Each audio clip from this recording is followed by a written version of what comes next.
My name is Nana Malone, and my content is Queen. You should know that you can't win with just the king on the board. Content is queen. Listen, you'll see.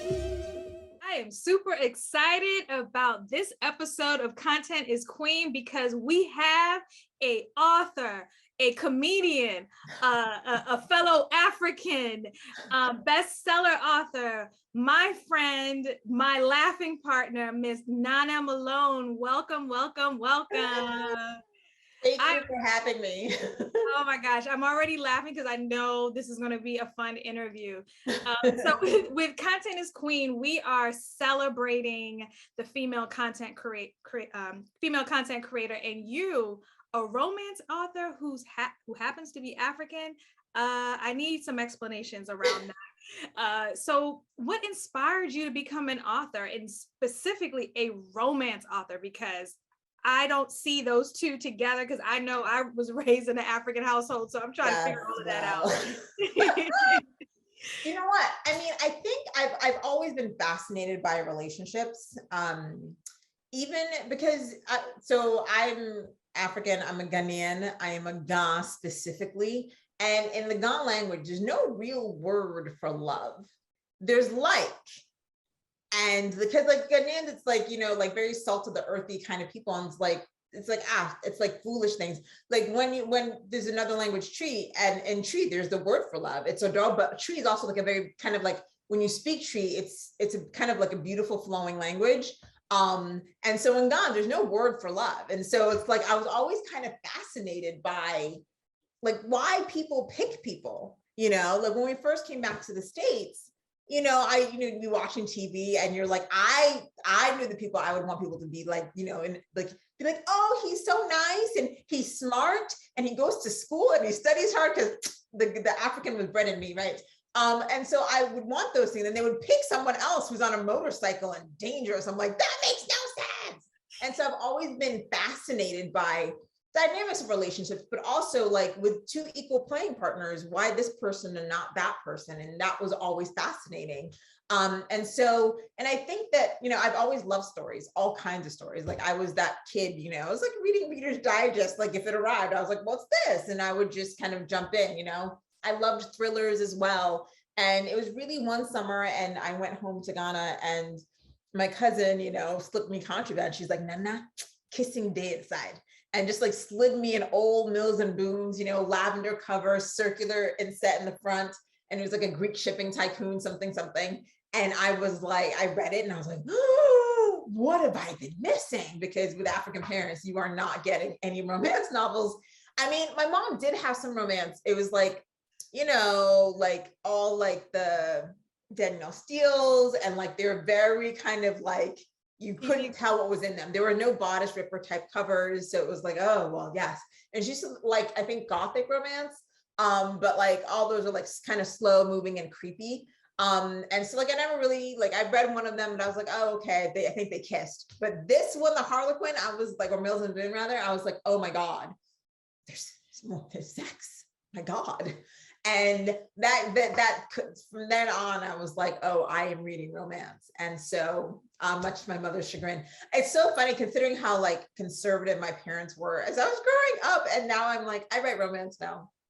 Sorry. But they're really, both of them are really proud. It's surprising. Dad like tells his business associates, he's like, my daughter, she's a romance writer. You should check her, join her newsletter. And I'm like, no, Dad, no. They're gonna come back and say, what kind of stuff right? is your daughter writing about?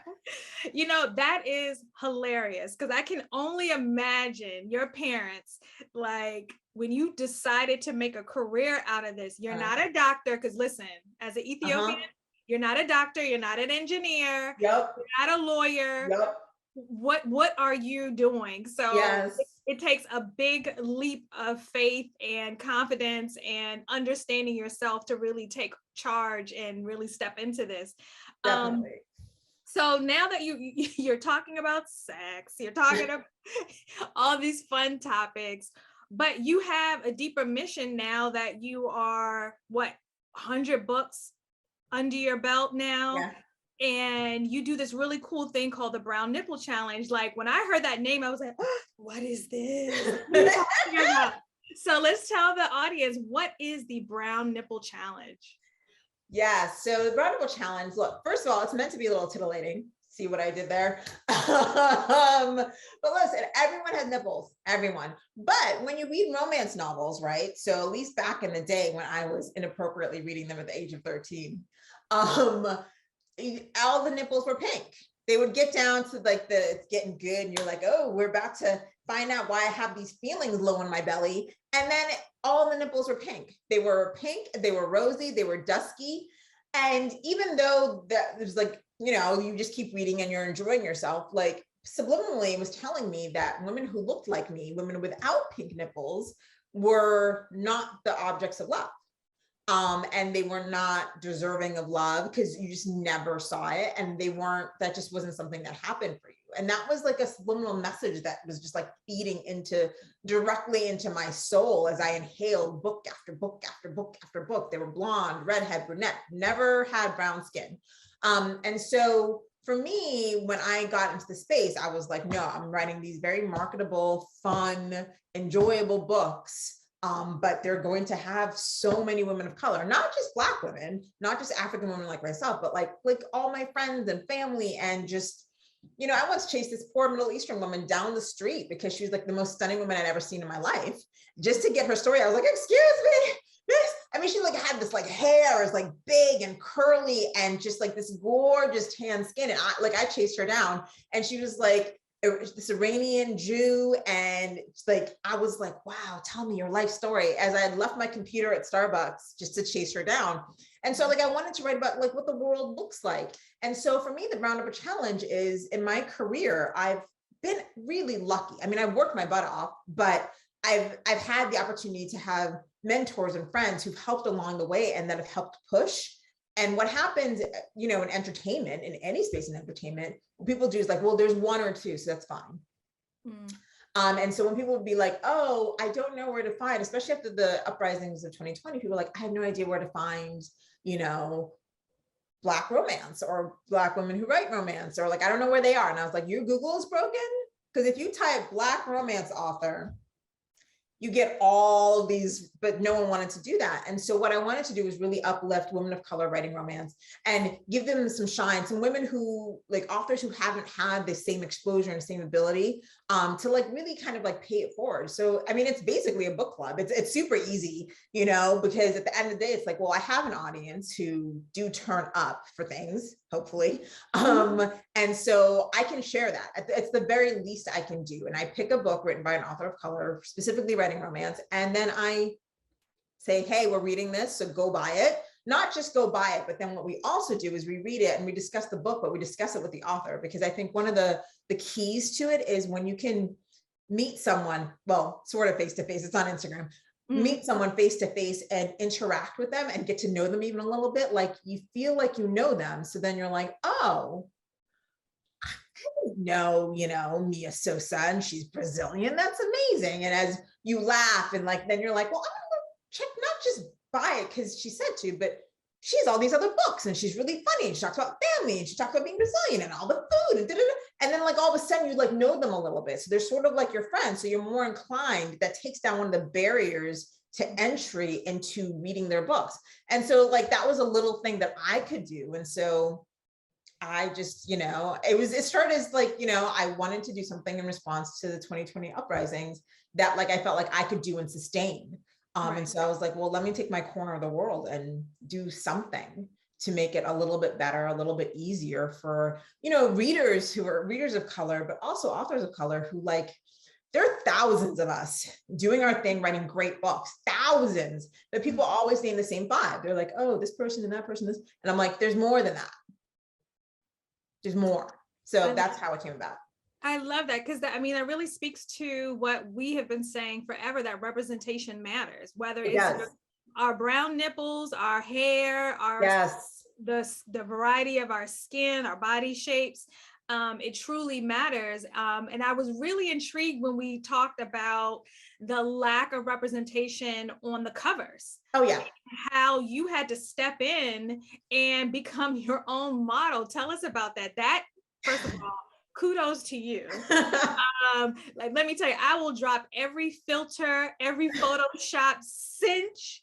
Listen, I will have the body of, an hourglass, but how did you come to that conclusion? Like, listen, I can't find representation, so I'm going to be that. Yeah, no, I mean, for years, my early career, I would put Black women on covers all the time. I just didn't even like think of it as a thing. I was like, well, the heroine's Black, put her on the cover, moving right along. And that was great for, my audience that was like a small set of like, like Black women who were reading romance, who like really wanted to see themselves represented. Great. But I realized that I hit a plateau and I was not growing. And so, you look around at other books that are doing well, and I was like, well, I'm not going to hide it. But I like, because I said, I'm not going to change what's in the book because that's a part of my core, my mission statement, but I can market it differently. And so you're like, okay, like I'm going to put some pretty Latin dudes on the cover, some pretty white boys on the cover. Like, I'm just going to, or like objects on the cover. I'm just going to make it so like someone's not going to get to it and go, oh, it's not for me, and immediately run away. Because let's face it, there's all this internalized biases, especially people who are reading romance. And like, to my shock and horror, I started performing so much better. And it was really frustrating and upsetting at the time. And I managed to go for a few years like that. But, really around 2020, I was talking to my publicist and she's like, it's time to go back. And I was like, I think so too. And she's like, no, we're going back. And so we started looking, and I was like, oh, the dregs of stock photography, because I was like, for a specific series I had, I was like, they're royal, they're going to marry princes. So I need beautiful, and they were beautiful dark-skinned women in ball gowns to indicate princess. Yeah, let's find that. It did not exist. I mean, like when you go to stock photography, even if you get, like, God help you if you're looking for Black couples, because then they look like your mom and dad, and they're standing next to each other and they're doing this. For anyone who's just listening to this, like, I'm making that like strained smile face like you see on stock photos, like the photos that come in the middle of, like, you buy a photo frame and it's in that, and their smiles are not genuine, not reaching their eyes, and they're kind of like real stiff. Like, so even if it's a Black couple, they're standing next to each other going like this, stiff smile, right? And like, never mind if it's like an interracial couple or something, and you're like, that's just not, you're not going to find them in a romance ready pose, right? Where the couples are like clearly look like they're intimate or really look like they're in love. It just doesn't exist. And so a dear friend of mine who's a photographer, Wander Aguiar, he shoots a lot of romance covers, and I've shot for him before. So there was a comfort aspect, but I've shot for him for other people's covers. When other people were like, hey, I want, Black, like, sometimes an author will be like, oh, I'm looking for an African-American woman, an African-American man. And, he'll call me and I'll head up to Vegas, and I'm like, I'll stand with a very hot dude with very nice abs, and I'll smile, like, and then we're looking into each other's eyes intimately. And I'm like, wow, God, this modeling thing, like, it's not easy, but it's not a bad day. And then, I'll go home, but, I'd never done it for myself, because why would I put myself on my covers? That's weird and insane, but I did it. And it was great. And the models were fantastic and so sweet, and made me feel so comfortable, because I was terrified. Like, everyone's like, oh, boss moves. And I was like, that wasn't intentional. The answer is not for us to put ourselves on our covers. That's not the answer. The answer is for there to be more available covers instead of like photographers. Because I hunted, I looked around, I called a bunch of photographers that had that worked for romance, that did a lot of romance covers, and I was like, hey, do you have an African-American woman in your model stable? And they're like, oh no, those photos don't really sell that well. The same thing people used to tell me back in the day about like writing books with African-American women as the heroines. Oh, they don't really sell well. And I was like, well, what are you talking about? And so they just didn't even have the models available. And so I was forced to be my own model. Luckily I was able to do it, but that was terrifying. And luckily the response to it was amazing and really, really great. And I'm so just like humbled that Romance Landia came out for me on that. Like, the moment the covers hit, it was like, I was running away, and I hid from my email for a bit, because, I mean, this is the internet, people are wild. So I was like, don't look, do not look. But my publicist, she's like texting me, she's like, oh my God, the responses. And I was like, oh no. And she's like, no, it's amazing. And then I like kind of snuck onto my Instagram, and I was like, oh, oh, whew, okay, that's a lot of messages. And then I had to just like, and there was everyone was so encouraging. I mean, yes, there were the negative people with something to say, but stay mad. Yeah. You will listen, you will always find the hater, or with an S. There's always at least one. And There's it's like, you know what? You would not be popping if you didn't have haters. So hey. This is true, but why is that? Like, I want to know why that is. Like that's the one that I'm like, somebody did not get enough hugs as a kid and turned out to be that jerk as an adult. I mean, it is what it is. We all have them in some capacity. yeah. I love that because representation matters. Like, you had to step in and now you were rewarded for that. And so now the next generation of content creators, authors, they can look to you as an example. What would you say to an up and coming content creator or author, female content creator or author who is looking to get into the romance space? What advice would you give them? I mean, the advice is like, stay true to you, to what you want to do, because there's going to be a lot of people tone policing. There's going to be people telling you exactly what you should write. Well, you should only write Black romance. Well, you can't write interracial romance, or you should only write interracial romance. It sounds better. Or you should do this, you should do that. Before you start marketing, determine what your mission statement is. You determine that, only determine what your goals are, only you can do that.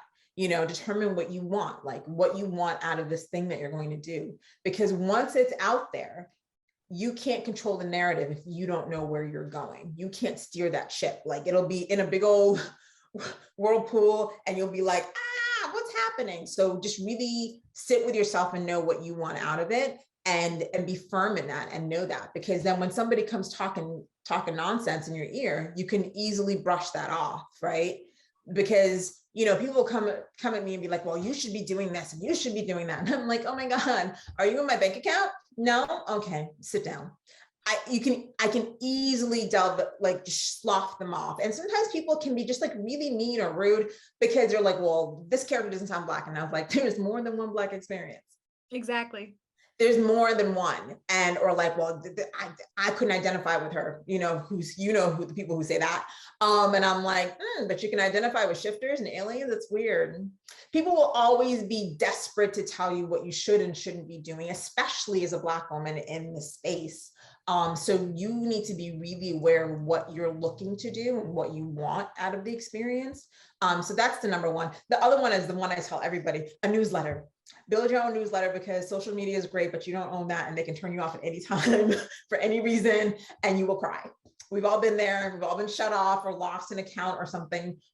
Have a newsletter. That's, even if you're just starting out and you have nothing to send, even if you email them weekly to be like, I wrote this many words today, I'm so excited, that's fine. Have a newsletter, talk to them frequently. 2 pieces of advice. No, absolutely. Because we learned that not too long ago when Facebook and Instagram went down. Every marketer, oh my God, every content creator who relied on social media for that check was scrambling. Yeah. So owning your content, your listserv, your database is key for any content creator. So I cannot stress that enough. Yep. Build that list, nurture that list, grow that list. Yep. Because when Facebook and Instagram wants to block you, or the algorithms want to act funky, that's where you have full control. TikTok does not like Black people. So, you might be doing well on TikTok, and then they all of a sudden shut you down or shadow ban you or whatever. You listen, don't make it like it's all an additional tool in the toolbox. So use the tools in the toolbox that you have, but like, don't just be like the main part of the toolbox. You're like, I don't have one of those. And I'm just like, no. That's, you must have it. Yes, and if you are looking to get more of this, the dose of funny from Miss Nana Malone, please check out her new website that Ellen & Co has produced for her.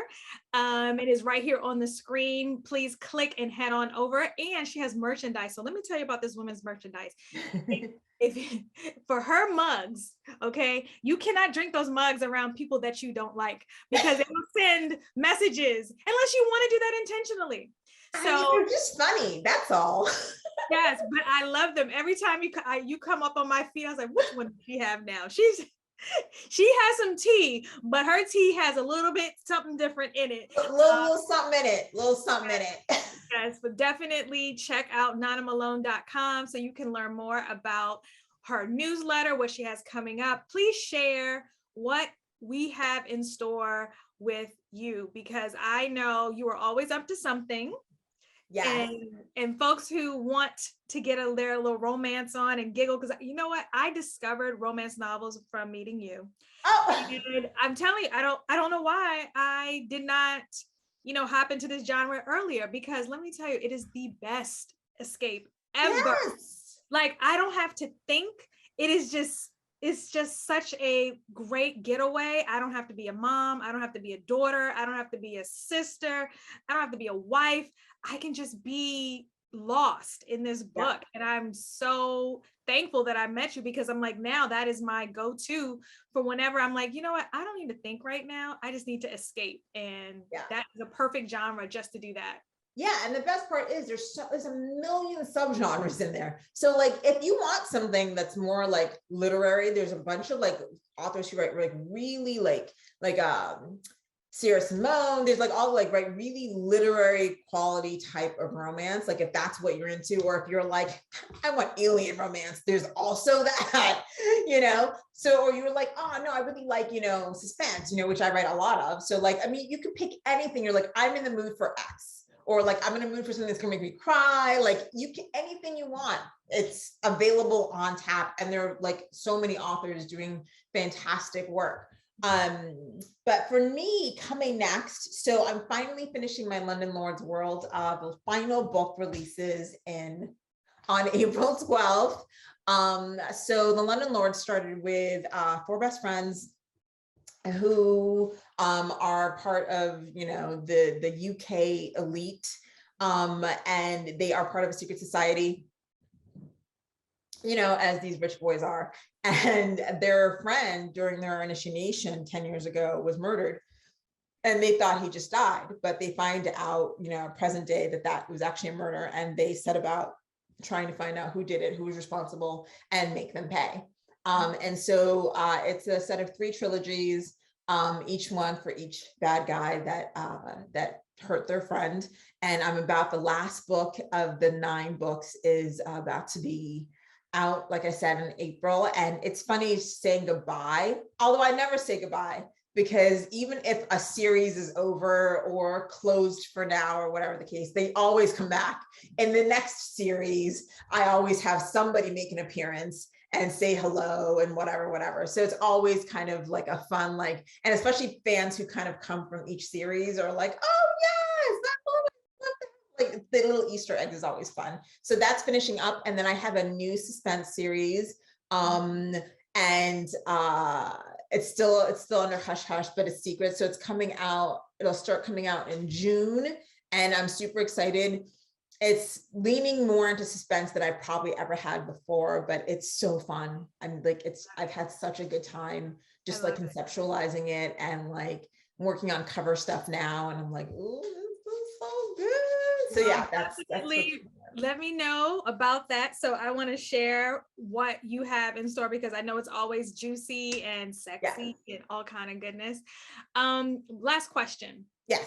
So the one thing I realized, we all make mistakes in this journey of becoming who we are as content creators, as marketers, communications experts, etc. What would you tell little Nana that you have learned in this journey? Besides the newsletter, that's the first thing I tell her. But I would also say that, this is so funny. I saw this woman came on Oprah like years ago, and she said something that was really important. She's like, not everyone likes pineapple. And I was like, what do you mean? And so she was talking in the context of relationship, right? She was like, not everyone likes pineapple. She's like, does pineapple take it personally if someone's like, I don't like pineapple? And she's like, no, as women, we all take it personally, every rejection that we get. We're like, oh, it's me, and I'm a horrible person. And it just like, it chips away at part of your self-confidence and chips away like a part at your ego and who you are. It chips away. But when you can go through life and go, not everyone likes pineapple, really. And it's not everyone's going to love like my brand of romance. Not everyone's going to love exactly what I'm doing. Not everyone's going to like me personally, which those people are wrong. But besides the point, not everyone's going to not everyone's going to necessarily get what you're doing or why you're doing it, and that's okay. That's on them. That has nothing to do with you. So don't waste the energy being worried about what these other people think, because you're always going to encounter people who don't like pineapple, and you can't do anything about it. And it's also, they're entitled to not like pineapple, and they're wrong, obviously, but not everyone likes pineapple, and that's okay. And it has nothing to do with you, nothing. And so you need to insulate yourself against those, the negative feelings you're going to have, that you're going to spend a lot of time wasting energy worrying about trying to make everybody like what you're doing, or worry about trying to make everyone like you. It's not going to happen. Not everyone likes pineapple, even though you're sweet and juicy. So that's on them. And I think that's probably the most valuable lesson, because we've all done it. We've all wasted time like spinning over like why, you know, an agent didn't take you, or like, you know, the pile of rejection letters I got on my first book. I can visualize the stack of them now. I burned them all once I sold the book. I did. I put them in a fireplace. We lit it up. It was great. But do I think back at the time, did I spend a lot of time whenever I would get one, be like, but what? No, I mean, the first time, yes, but the next time, no. And the next time, and it's just, you just get a thicker and thicker and thicker skin, and you don't waste as much time on the negative aspects. You're like, all right, they didn't want it, next person, because somebody will. And somebody will love what you're doing. So just really keep that focus on that. And that goes back to knowing exactly what you want and being really clear on that, because then it's a little easier to just like drown out the haters, because they don't know what they're missing. Pineapple's awesome. Oh, I know. I love that, because we always, you know, take things to heart. You feel you take it so intensely, right? And it can totally take you off your grind if you don't focus. And so you can't make everybody happy. There's billions of people on this earth. Somebody's not going to like you. And so, but I love that, because it's great advice for women coming into this game. It's really difficult now with social media and, you know, YouTube. There's just so many layers of people. It's awful. And they all have access to you, right? And that can be and it could be a bad thing, because you got to take the good with the bad. So I absolutely love that advice. You know, one more thing, I would also say limit your access, limit the kind of access that people have to you. Like, I'm not saying don't do it, because that's our business. But you know, like really, like honestly set real limits for yourself. And you know, because there's some people who can just like kind of scroll and enjoy it, but then like you even find yourself getting more and more depressed. Is like pay attention to how you're feeling, but set real limits. Like now on TikTok, before I was like in that TikTok trap with like everybody else, like, oh my God. And then I just was like noticing, like, I was like, not in a good mood, not in a good place. And I was like, you know what? I'm going to go and post. I'm going to give myself 5 minutes to like, you know, catch the stream of like, kind of like what's out there. And then I'm out. Right. I set a legitimate timer. You know, me and Siri have a conversation. I'm like, give me 5 minutes and then I'm out, because I have work to do. I don't have time to be on TikTok. And then it's a time suck. So that's the other thing. Limit your time. I think that'll be key. No, I love that. Thank you so much, Donna. This has been great. I think that the next generation of content creators, or the woman that is trying to take it to the next level, or the young lady trying to take it to the next level, I think you are a great role model, because you are a unicorn, a unicorn that will make you laugh and keep the joy coming. So thank you so much. And